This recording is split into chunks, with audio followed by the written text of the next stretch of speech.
സുഭഗമോർമകൾ പീലി നീർത്തുന്ന കാലം, പാദമുദ്രകൾ നീർത്തടാകങ്ങളാകും.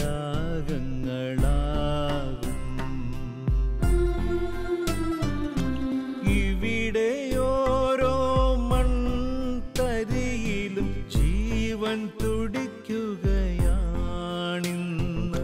പൂർവഗാമികൾ ചോരതീരായി തന്നതിൻ സുഹൃതം. സുഭഗമോർമകൾ പീലി നീർത്തുന്ന കാലം,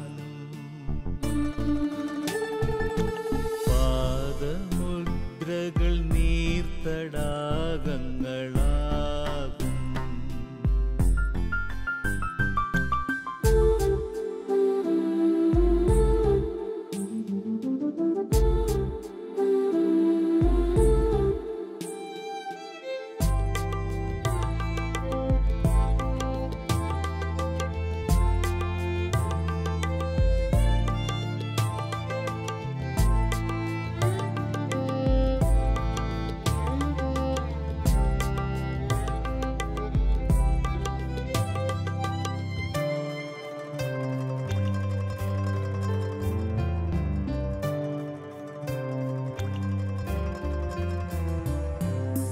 ഇതളുവാടിയ പൂവിലാകുന്നു കായ്കൾ,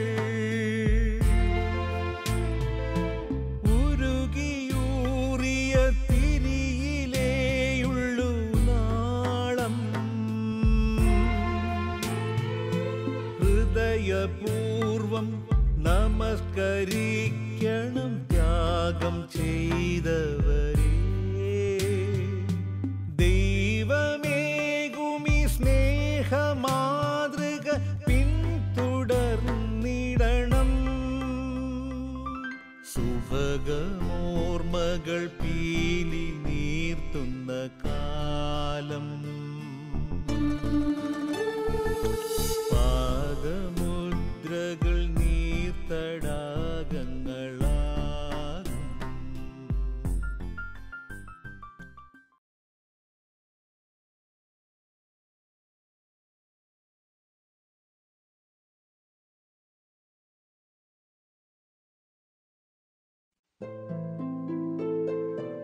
ഒരു വൈദികനിൽ നിന്ന് ജനം ആഗ്രഹിക്കുന്നത് എന്താണ്? സ്നേഹം, കരുണ, ആശ്രയം എന്നിവയിൽ കവിഞ്ഞ് മറ്റൊന്നുമല്ല. അങ്ങനെ ചില വൈദികർ നമുക്കിടയിലുണ്ട്. സ്നാപകന്റെ താപസ പാരമ്പര്യവും യേശുവിൻ്റെ പ്രവർത്തന നിരതയും ഒത്തുചേർന്ന പ്രേഷിത വര്യന്മാർ. അവരെ നാം കാണാതെ പോകുന്നത് ചാവുദോഷമാണ്. അതിനൊപ്പം ഈ വേദവാക്യങ്ങൾ കൂടി കൂട്ടി വായിക്കാം. ജസ്സയുടെ കുറ്റിയിൽ നിന്ന് ഒരു മുള കിളിർത്തു വരും, അവന്റെ വേരിൽ നിന്നും ഒരു ശാഖ പൊട്ടിക്കിളിർക്കും. എങ്കിലിതാ അങ്ങനെ ഒരാൾ, ഫാദർ ജേക്കബ് കുളങ്ങര.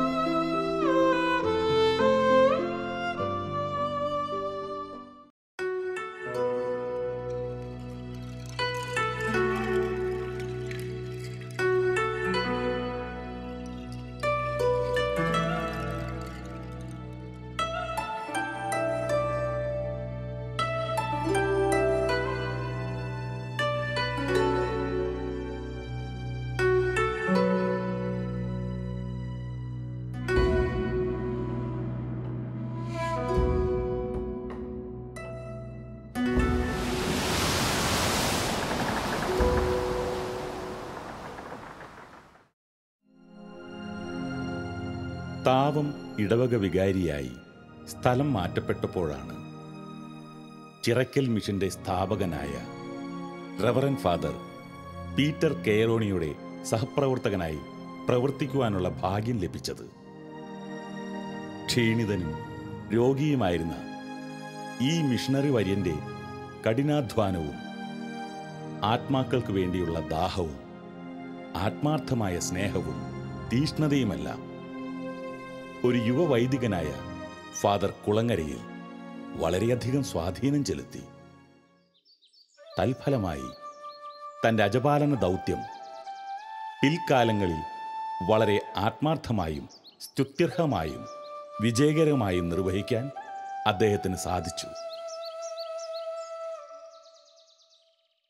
താവം ഇടവയിൽ ചെന്നപ്പോഴാണ് ചിറക്കൽ മിഷൻ്റെ സ്ഥാപകനായ റവറൻ ഫാദർ പീറ്റർ കെയറോണിയുമായിട്ട് സഹകരിച്ച് പ്രവർത്തിക്കുവാനായിട്ട് ഇടയായത്. അദ്ദേഹം വളരെ രോഗിയായി തീർന്നിരുന്നു, ക്ഷീണിതനായി തീർന്നിരുന്നു. എന്നുവരികിലും എല്ലാ ഞായറാഴ്ചയും അദ്ദേഹം തൻ്റെ ശരീര ആരോഗ്യമൊന്നും പരിഗണിക്കാതെ തന്നെ പള്ളിയിലേക്ക് വരികയും ആളുകളെ കാണുകയും സംസാരിക്കുകയും അവർക്ക് വേണ്ടതായ സഹായങ്ങൾ ചെയ്തു കൊടുക്കുകയും ചെയ്യുന്നത് കണ്ടപ്പോൾ എനിക്ക് വലിയ ഒരു ആവേശം അഭിമാനമുണ്ടായി. രോഗികളെല്ലാം അദ്ദേഹം പ്രത്യേകമായി സ്നേഹിച്ചിരുന്നു, അവരെ സംരക്ഷിച്ചിരുന്നു. കുളങ്ങരയച്ചൻ സ്ഥാപക പിതാവായ കെയറോണിയച്ചനോടൊപ്പം സഹകരിച്ച് അനേക വർഷങ്ങൾ പ്രവർത്തിച്ചു എന്നുള്ളത് തന്നെ അദ്ദേഹത്തിൻ്റെ ജീവിതത്തിലെ വലിയൊരു അനുഗ്രഹമായിട്ട് അദ്ദേഹവും ഞങ്ങളെല്ലാവരും കാണുന്നു. കെയറോണിയച്ചനെ പോലെ തന്നെ മഹാമനസ്കതയുള്ള, മിഷണറി തീഷ്ണതയുള്ള, അങ്ങയുടെ ഭവനത്തെക്കുറിച്ചുള്ള തീഷ്ണത എന്നെ ഗ്രസിച്ചിരിക്കുന്നു എന്ന ദൈവത്തിൻ്റെ വചനം സ്വന്തമാക്കിയ ഒരു വൈദികനാണ് ജേക്കബ് കുളങ്ങര. ഈ പ്രദേശത്തും ചിറക്കൽ മേഖല മുഴുവനിലും കാഞ്ഞങ്ങാടും വട്ടുവത്തും എന്ന് വേണ്ട അദ്ദേഹം പ്രവർത്തിച്ച മേഖലകളിലെല്ലാം അശരണർക്ക് അത്താണിയായി മാറിയിരിക്കുന്നു. ഭവനരഹിതർക്ക് ഭവനം കൊടുത്തിരിക്കുന്നു. വിദ്യാഭ്യാസത്തിനുള്ള സൗകര്യം ചെയ്തു കൊടുത്തു. ഇതൊക്കെ തീർച്ചയായിട്ടും അദ്ദേഹത്തെ ഇന്നത്തെ ഒരു മിഷണറിയാക്കി മാറ്റിക്കൊണ്ടേയിരിക്കുന്നു. ചിറക്കൽ മിഷൻ്റെ സ്ഥാപകനായ റവറൻ ഫാദർ പീറ്റർ കെയറോണിയുടെ അന്ത്യവിശ്രമം ചെയ്യുന്ന ഈ പുണ്യഭൂമിയിലാണ് നമ്മളിന്ന് കാലുകുത്തിയിരിക്കുന്നത്. തികച്ചും സാഹസികവും വീരോചിതമായ ഒരു ജീവിതമായിരുന്നു അദ്ദേഹത്തിൻ്റെ ജീവിതം. ഉദാത്തവും ഉത്കൃഷ്ടവുമായ അതിപാവനവുമായ അദ്ദേഹത്തിൻ്റെ ജീവിതത്തിൽ നിന്നും പുറപ്പെട്ട പ്രകാശവും സൗരഭ്യവും ഇന്ന് ഈ നാട്ടിൽ അലയടിച്ച് ഉയർന്നുകൊണ്ടിരിക്കുകയാണ്. എല്ലാ ഹൃദയങ്ങളിലും അദ്ദേഹത്തിൻ്റെ വ്യക്തിമുദ്ര പതിപ്പിക്കുവാനുള്ള അദ്ദേഹത്തിന് സാധിച്ചു. നാനാജാതി മതസ്ഥരെയും അദ്ദേഹം പരിചയപ്പെടുകയും അവർക്കെല്ലാവർക്കും അദ്ദേഹം ഒരു ആവേശമായി തീരുകയും ചെയ്തു. 1935 അദ്ദേഹം പ്രവർത്തനം ആരംഭിച്ചത്. 1935 തളിപ്പറമ്പിൽ നിന്നും നടന്നാണ് താവത്തേക്ക് വന്നത്. ഇതുപോലുള്ള താരട്ട റോഡൊന്നും ഇല്ലായിരുന്നു.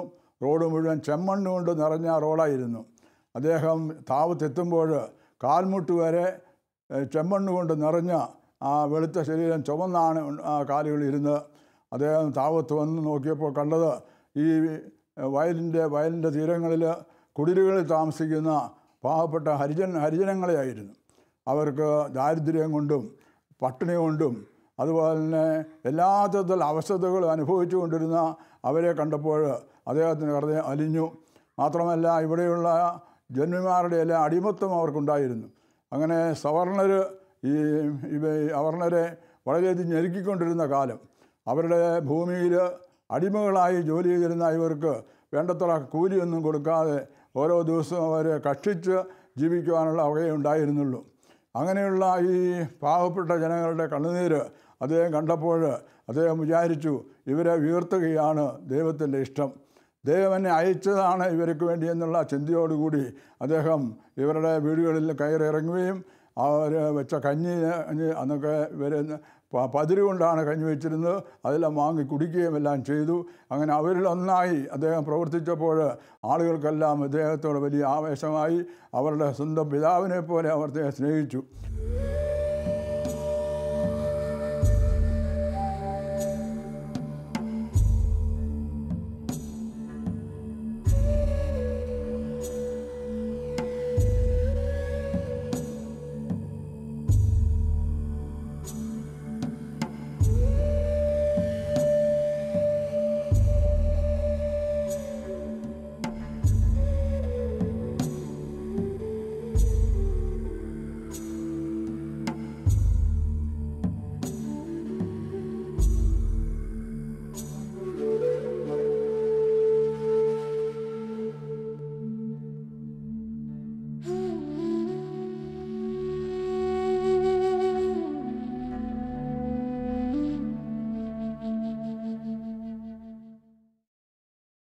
അവരുടെ പിടിയിൽ നിന്നും ഈ ജോലിക്കാരെല്ലാം വിട്ടുപോകുന്നത് കണ്ടപ്പോൾ അവരെല്ലാത്തരത്തിലുള്ള എതിർപ്പുകളും ഈ അച്ഛനെതിരായിട്ട് തുടങ്ങിയെങ്കിലും അവർക്കൊന്നും ശോഭിക്കാൻ കഴിഞ്ഞില്ല. അദ്ദേഹത്തിൻ്റെ ആ തിളങ്ങുന്ന കണ്ണുകളുടെ മുമ്പിൽ, അദ്ദേഹത്തിൻ്റെ ആ അതിവിശിഷ്ടമായ വ്യക്തിത്വത്തിൻ്റെ മുമ്പിൽ അവർക്ക് മുട്ടുമടങ്ങേണ്ടതായി വന്നു. അദ്ദേഹത്തെ വധിക്കാനായിട്ട് അവർ പ്രശ്നം വെച്ചൊരിക്കലും അദ്ദേഹം വരുമ്പോൾ അദ്ദേഹത്തെ എറിയാനായിട്ട് കുഴിയുന്ന കല്ല് താനെ കയ്യിൽ നിന്ന് താഴെ വീണു. അദ്ദേഹത്തെ എതിർക്കുവാനോ ഒരു വാക്ക് പറയാൻ അവർക്ക് സാധിച്ചില്ല എന്നുള്ളത് ദൈവത്തിൻ്റെ ഒരു പ്രത്യേക കരുണയായിരുന്നു. മാത്രമല്ല, അദ്ദേഹം പോകുന്ന വഴിയിൽ അദ്ദേഹം പരത്തിയ പ്രകാശം ഇവരെ വളരെയധികം അമ്പരിപ്പിച്ചു. ഇത്രയധികം അദ്ദേഹം 1935 താവത്ത് വന്നു. അവിടെയുള്ള ആളുകളെ ആദ്യമായിട്ട് മോചിപ്പിച്ചു, അടിമത്തത്തിൽ നിന്ന് മോചിപ്പിച്ചു, ദാരിദ്ര്യത്തിൽ നിന്ന് മോചിപ്പിച്ചു, കഷ്ടതയിൽ നിന്ന് മോചിപ്പിച്ചു. അവർക്ക് വേണ്ടി സ്ഥലം വാങ്ങുകയും അവർക്ക് വേണ്ടി വീടുകൾ ഉണ്ടാക്കുകയും ചെയ്തു. അവരോട് പറഞ്ഞു, ഞാൻ നിങ്ങളെയെല്ലാം ജന്മികളാക്കി തീർക്കും, ഇവിടുത്തെ ജന്മികളാക്കി തീർക്കാൻ പോവുകയാണെന്ന് പറഞ്ഞാണ് ഈ സ്ഥലമെല്ലാം അദ്ദേഹം വാങ്ങിയത്. ഇവിടെ വാങ്ങി അവർക്ക് കൊടുക്കുകയും അവരുടെ വീടുകൾ പുതുക്കപ്പെടുകയും ചെയ്തു. ആ കാലത്താണ് ഒരു വലിയ വസൂരി രോഗം ഇവിടെ പിടിപെട്ടത്. ആ വസൂരി രോഗം പിടിപെട്ട് ധാരാളം ആളുകൾ മരിക്കാനായിട്ട് തുടങ്ങി, നാനാജാതി മതസ്ഥരെ ആളുകൾ. അപ്പോഴാണ് അവർക്ക് കയറോടെ മനസ്സിലായത്. അദ്ദേഹം 2 പോക്കറ്റിലും മരുന്നും പൈസയുമായിട്ട് ഇറങ്ങി ഈ വയലിൽ കൂടെ നീന്തി ചെന്ന് ഓരോ കുടിലിലും മരുന്ന് കൊടുക്കുകയും അവർക്ക് പൈസ കൊടുക്കുകയും എല്ലാം ചെയ്തു. മരിച്ചുപോയ ആളുകളെ അടക്കാനായിട്ട് ആർക്കും ധൈര്യമില്ലായിരുന്നു. കാരണം ഈ രോഗം അവർക്ക് പേടിയായിരുന്നു. പക്ഷേ അദ്ദേഹം കുറച്ച് ധൈര്യമുള്ള ആളുകളെ കൂട്ടി അവരുടെ മൃതശരീരം എടുത്ത് സംസ്കരിക്കുകയും, പ്രത്യേകിച്ച് കൊച്ചു കുഞ്ഞുങ്ങൾ, മരിച്ചു കിടക്കുന്ന അമ്മയുടെ അടുത്ത് കരഞ്ഞുകൊണ്ട് കിടക്കുന്ന കുഞ്ഞുങ്ങളെ എടുത്ത് അവരെ ചെറുകുന്ന് ഓർഫണേജിൽ കൊണ്ടുപോയി അവിടെയുള്ള കനോഷ്യൻ സിസ്റ്റേഷനെ ഏൽപ്പിച്ച് അവരെ വളർത്തുവാനായിട്ടുള്ള ഏർപ്പാടുകളെല്ലാം ചെയ്തു. അങ്ങനെ ധാരാളം പേര് അങ്ങനെ രക്ഷപ്പെട്ടതായിട്ട് നമുക്കറിയാനായിട്ട് സാധിക്കും.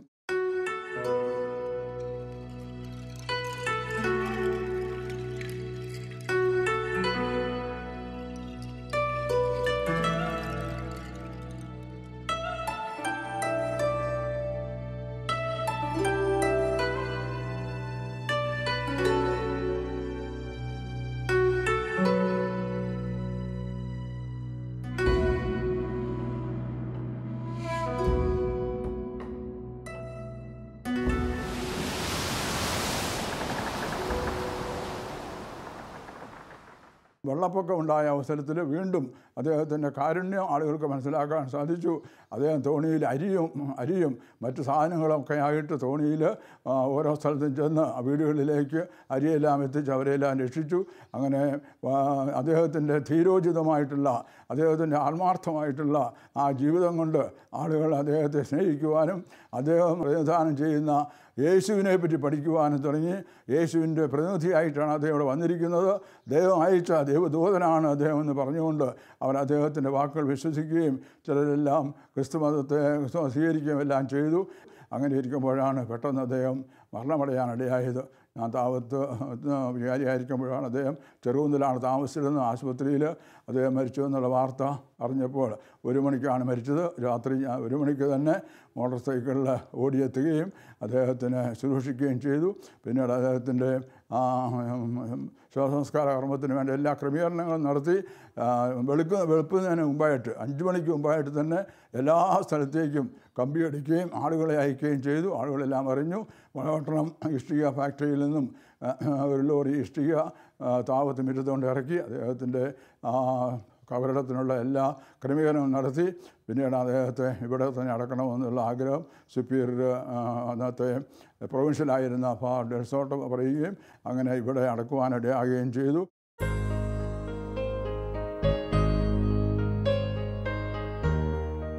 താവത്തു നിന്നും അദ്ദേഹം നിയമിതനായത് കാഞ്ഞങ്ങാട് അപ്പസ്തോലറാണി ഇടവക വികാരിയായിട്ടാണ്.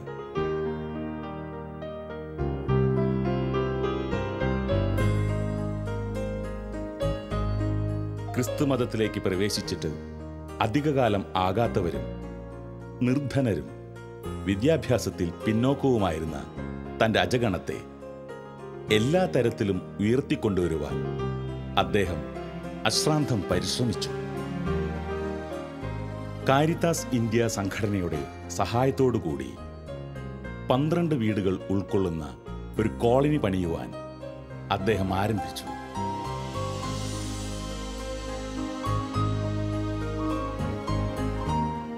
ബഹുമാനപ്പെട്ട ജേക്കബ് കുളങ്ങരച്ചൻ ഇവിടെ വന്ന് ചാർജ് എടുക്കുന്ന സമയത്ത് ഞാൻ വളരെ ചെറിയൊരു കുട്ടിയായിരുന്നു. അച്ഛൻ്റെ കാലഘട്ടത്തിൽ ഞാനിവിടെ 1ാം ക്ലാസ്സിൽ പഠിക്കുന്ന കുട്ടിയായിരുന്നു. ഞങ്ങൾ ഇപ്പോൾ സെൻറ്റ് ആൻസ് കോൺവെൻറ്റ് നിൽക്കുന്ന സ്ഥലത്ത് ആയിരുന്നു ആദ്യം താമസിച്ചിരുന്നത്. പിന്നീട് അച്ഛൻ ഞങ്ങളെ ചെമ്മട്ടമേൽ എന്ന സ്ഥലത്തേക്ക് മാറ്റി. അവിടെ ഞങ്ങൾക്ക് 12 സെൻറ്റ് സ്ഥലം തരികയും നല്ലൊരു വീട് വെച്ച് ചെയ്തിരുന്നു.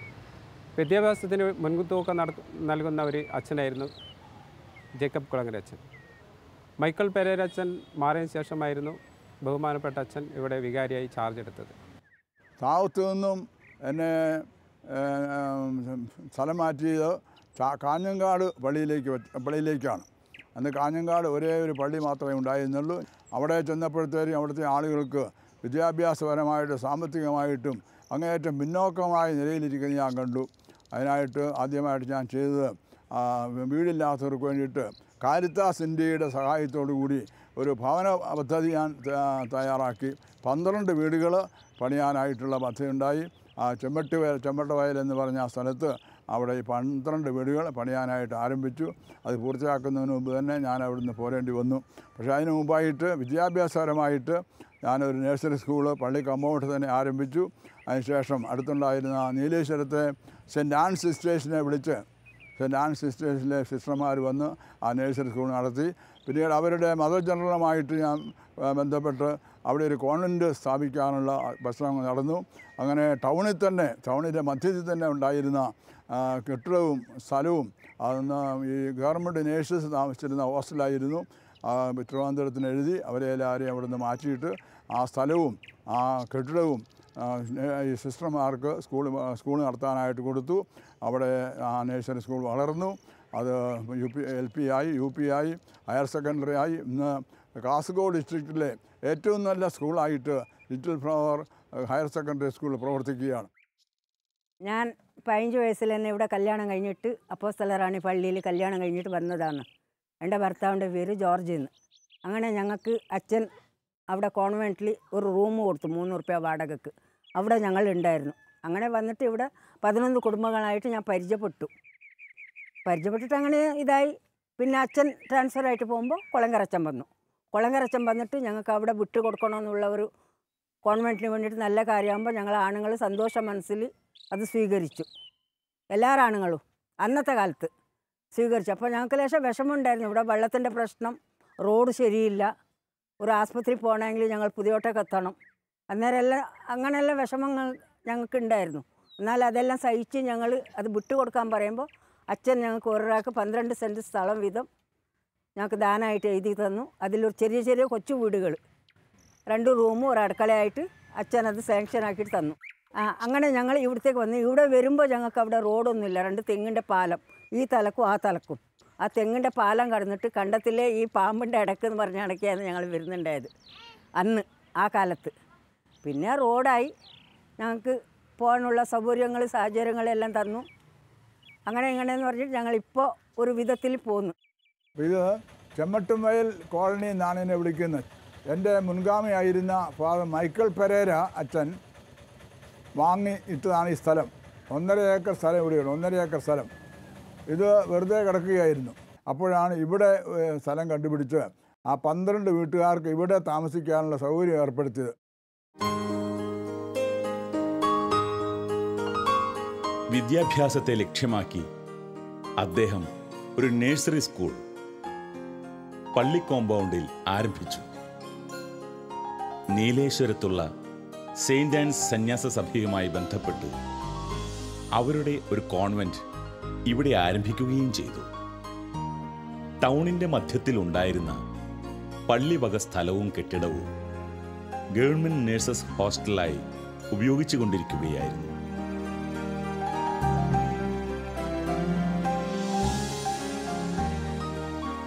ഈ സ്ഥലവും കെട്ടിടവും രൂപത അധ്യക്ഷൻ്റെ അനുമതിയോടെ സെയിൻറ് ആൻഡ് സിസ്റ്റേഴ്സിന് സ്കൂൾ നടത്താൻ വേണ്ടി എല്ലാ ഏർപ്പാടുകളും ചെയ്തു.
വായ്പുകൾ പങ്കുവച്ചവരല്ലേ.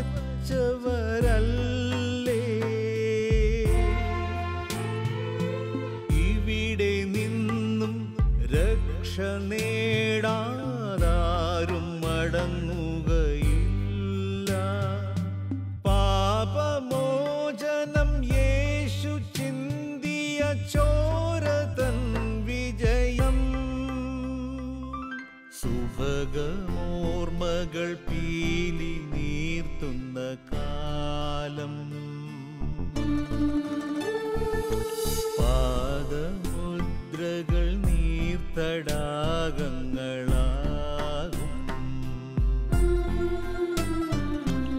ഇവിടെയോരോ മൺതരിയിലും ജീവൻ തുടിക്കുകയാണിന്ന്.